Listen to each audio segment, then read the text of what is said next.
caafame seenaa keeti. Seenaa hin dagatamne kan sammuu koo keessaan banne. Gabatee onnee koo irratti inni caafame oolmaa keeti. Yaadannoo seenaa hin dagatamne keessa kootii qabda. Mana kootii qabda. Akkamitanii si dagadda. Yaadannoo seenaa hin dagatamne keessa kootii qabda. Mana kootii qabda. Akkamitanii si dagadda.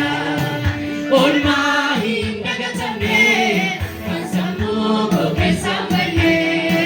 Gabatee onnee koo irratti inni caafame seenaa keeti. Seenaa hin dagatamne kan sammuu koo keessaan banne. Gabatee onnee koo irratti inni caafame oolmaa keeti.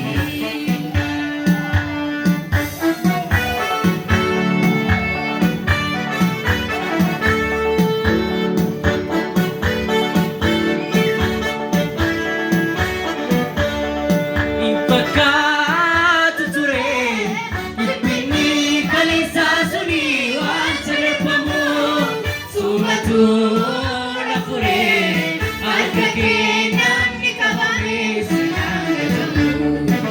Fakkaatu ture anarraa gaayuu seenee natti fakkaanne sumatu na fure barruu kee na baase Yesuus. Fakkaatu ture dhiphinni kaleessaa suni waan salphamu sumatu na fure harka kee namni qabame sinaan gatamu. Fakkaatu ture anarraa gaayuu seenee natti fakkaanne sumatu na fure barruu kee na baase Yesuus.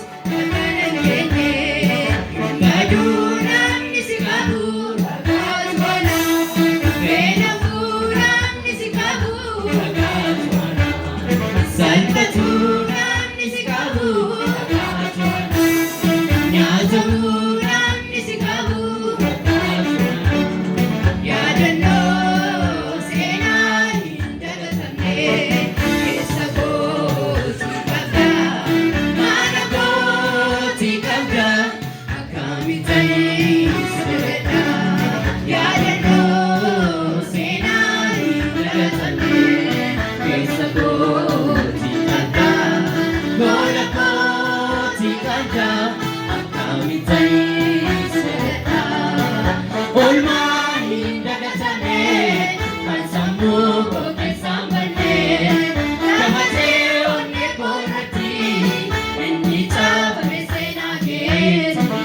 Seenaa hin dagatamne kan sammuu koo keessaan banne. Gabatee onnee koo irratti inni caafame oolmaa keeti.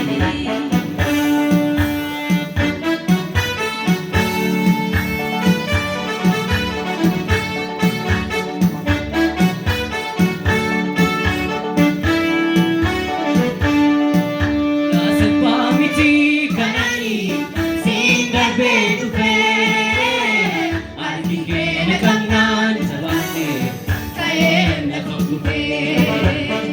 Siituu na bareechee uumaa koo jiru koo gurgurtee na irraanfachiistee gadda koo addaa meessitee. Ulaa salphaa miti